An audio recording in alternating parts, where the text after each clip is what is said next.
my fellow Americans. If you think you know politics, think again.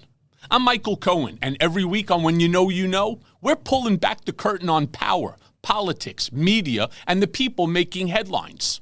On my new WABC radio show, you'll hear conversations from names that you know. People like Jerry Falwell Jr., Anthony Scaramucci, Alan Dershowitz, and many, many more.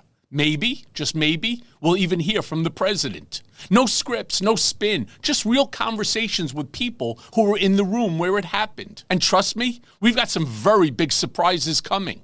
Look, I've spent years at the center of politics, controversy, and power. I know the players, I know the stories, and now I'm bringing you inside. When You Know, Sundays at 5 p.m. on WABC Radio, and When You Know Unleashed, wherever you get your podcasts. Because with me, you never know who's going to show up. Listen, all you New Yorkers. Excuse me, taxi. Okay, man, we're looking around. This is the 77 WABC minicast. John Terrett is with us, and he gives us our weekly report on what happened in the markets in the past week and what could happen in the future week. Well, John Terrett, give us an update. Good morning, John. Well, three things dominated this past week: Iran, the Fed, and microchips, taking them in order. First of all, Iran at NATO. President Trump, of course, was there in Ankara in Turkey. He said he didn't think the Iran war would start again, but he did say the ceasefire was over, and he called the Iranian leadership scum. And, of course, that's just the kind of thing the markets don't like very much. There's a bit of a wobble going on midweek, although they're okay by the end of the week.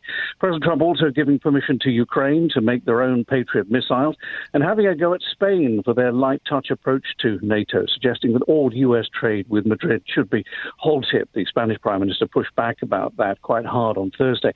The other story was the Fed minutes, of course, from the June meeting, the first one chaired by Kevin Walsh. They showed that the FOMC committee is deeply split when it comes to inflation in America, what to do about it, to raise interest rates or to cut interest rates. Now, Wall Street has still factored in one hike in interest rates before the year's end. We'll see if that changes. A lot of economists do think that Kevin Walsh is buying time with those task force that he keeps talking about to revamp parts of the Fed, like communications, for example. We'll see what happens. The other big story was microchips. Micron leading the way, based in Boise in Idaho, $250 billion being invested in domestic chip production here in America. And the other big story was only on Friday. SK Hynix was the biggest IPO for a foreign company ever to happen in America. It happened at the NASDAQ in Times Square. It is an ADR, that's what they call it, an American Depository Receipt. That's the name for companies from overseas who trade here. SK Hynix makes memory chips. They've invested a lot already in California and in Illinois. The share price was priced at $149. It came out at $170, and within a few minutes it was up by 14 or 16%. So they did very well.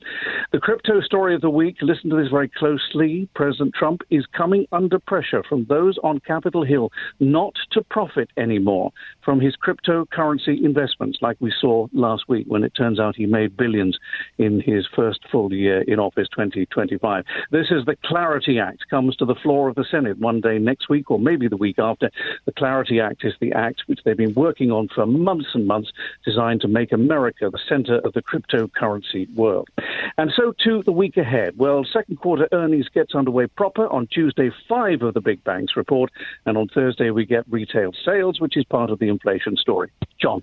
Well, thank you so much, John Terrett. And the week to come, I'm looking for sunshine. I guess the president in the United States and Iran have agreed to meet again, and who knows what happens. It changes every day, doesn't it? That's the problem. Every day, almost every hour. And Wall Street doesn't like that. They don't like that level of uncertainty, which is why you see the kind of volatility that we've been seeing. But if the low for oil last week was $67, $68. If they didn't like it, it would have gone up $10. It only went up $2 or $3.